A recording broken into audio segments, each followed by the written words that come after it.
We are back with another episode of Deciphering the Image, inspired by the stylish and edgy Cruella movie. In today's episode, we'll explore how location played a key role, how the colors white, black, and one of my favorites, red, sets the stage for an unforgettable experience. But before we dive in, be sure to subscribe to our newsletter in MediaPoets.com so you too can discover the power of mood boards to create stunning visuals. I'm Javi Reyes, and this is Deciphering the Image.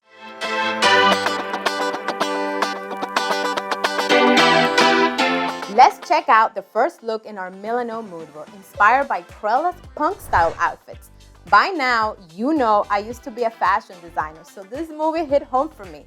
Makeup artist David created a smoky eye look using dark eyeshadows, a matte red lip, and styled the bouncy hair wig. We arrived on location and started to unload the props to head to the Miami Metro Mover train. The model wore an edgy bodysuit, punk-style accessories, and heels that had her towering over everyone. But this look could not be Cruella approved without a Dalmatian coat. Makeup artist David refreshed her makeup, and I started to get my camera settings ready for the shots that I wanted to capture in front of the moving train. The inspiration for this look is Cruella's journey and transformation while creating some element of drama with movement. Let's decipher the first image. The purpose of my image was to freeze my model while the train blurs behind her. In order to create this, I had to lower my shutter speed to 1/10 of a second. And the first challenge by putting my camera on this setting was that it became very sensitive to movement. And just like my model, I also had to be stable, which is why I used one of the benches to stabilize my camera. The second challenge on this shot was controlling all that extra light that was coming in, which is why I had an ND filter on. This, however, also made the scene darker, so we had to add some extra light into my model's face. We had to repeat the shot several times to capture just the right image, where the model was in focus, the train was blurry, and the light was just right. The results worth every second. Yes, Caesar, I need lighting on her face. Yeah, lid roller.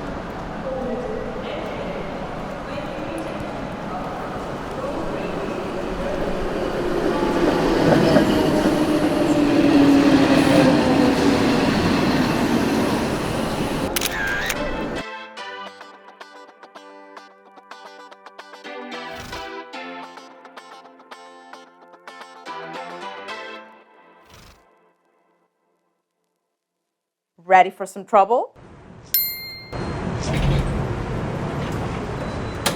I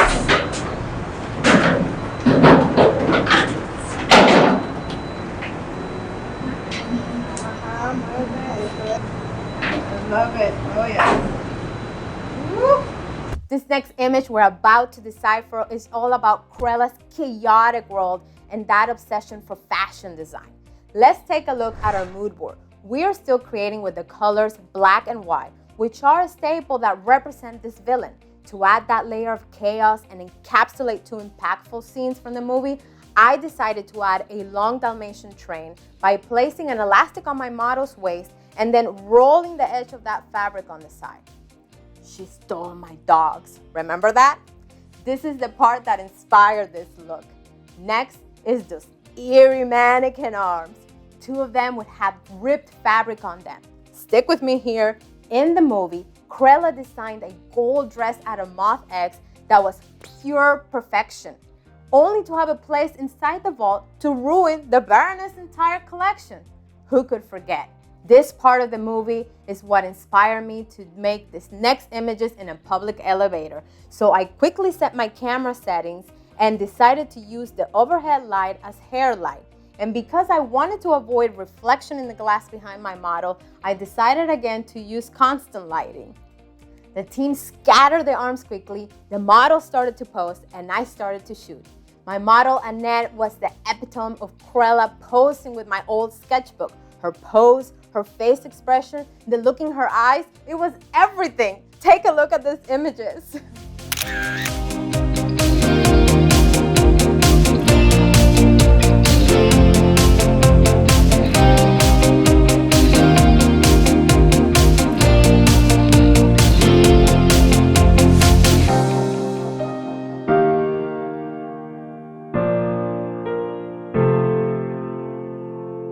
We are back in the studio to create beauty and fashion images to conclude this Cruella-inspired photo shoot. Let's head back to the Milano mood board. The inspiration was the color red, a modern sexy dress, tiger print jacket, and the words "the future" written in Spanish. The purpose of this next shot was to capture Cruella's high fashion glamour.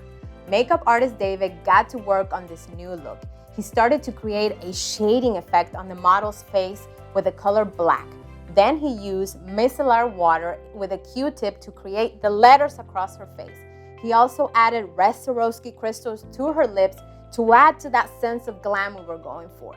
We also changed the style of her hair with a new wig. And the reason behind this change was because we didn't want any distraction to take away from the stunning makeup. If you recall from the mood board, we're shooting on a fashion gray Savage backdrop.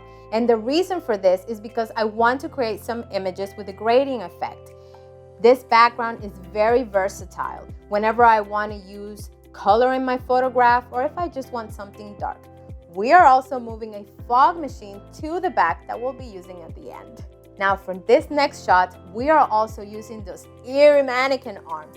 I wanted the arms to represent Cruella's struggle in the movie to find and finally accept her true self. I shot with my Canon R5 24-70mm lens, and because I was going to introduce color in the scene, I had to control that spill of light. This is why you only see my model's face illuminated. For this reason, I also kept my ISO at 400 and I had my aperture between 4 and 5. My team and I reviewed the images together to make sure the pose, the lighting was on point.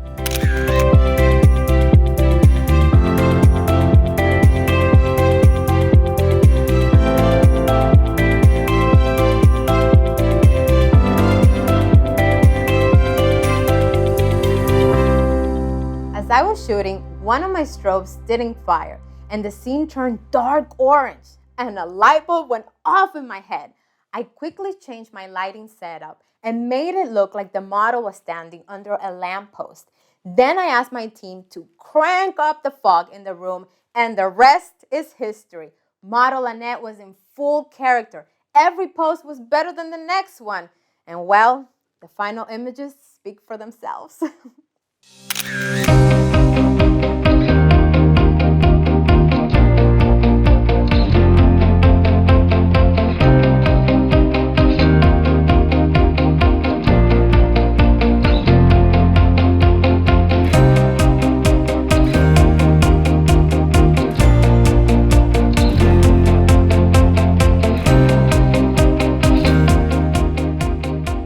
We just finished the Halloween photo shoot inspired by Cruella Deville. Annette over here. And we wanted to chat a little bit about what we've been doing all day long because we shot outside and then we came into my studio to shoot a couple of beauties that are to die for. Amazing.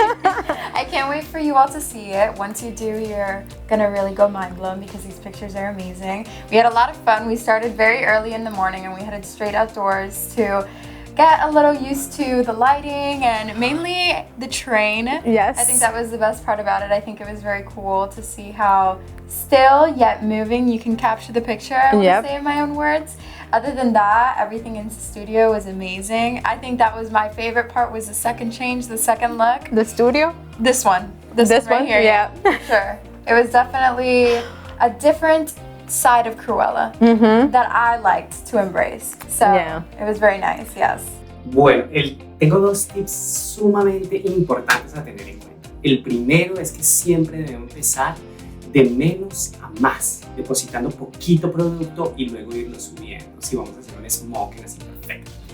Y el segundo y el más importante, siempre sacudir la brocha antes de depositar el producto en el ojo para evitar que se nos manche la parte inferior. Bueno, todos saben que aquí en Miami es bien húmedo y como la sesión era en la parte externa, es sumamente importante tener el polvo compacto a la mano. Esto nos elimina cualquier residuo de humedad, de sudor y la fotografía va a quedar en mate, bonita y muy natural. Trabajar con Yavi es increíble porque es una mujer sumamente creativa, la modelo hermosa y cada lugar en el que estuvimos es increíble. No se pueden perder descifrando la imagen porque está increíble. Amé ese trabajo. Estoy súper emocionado. Our Cruella-inspired Halloween photo shoot has come to an end, but the spirit of this fashionable villain lives on. Be sure to subscribe to our newsletter in MediaPoets.com so you too can create stunning visuals. It's your passport to mood board power. Thank you for joining me on this Halloween adventure. I'll see you in the next episode.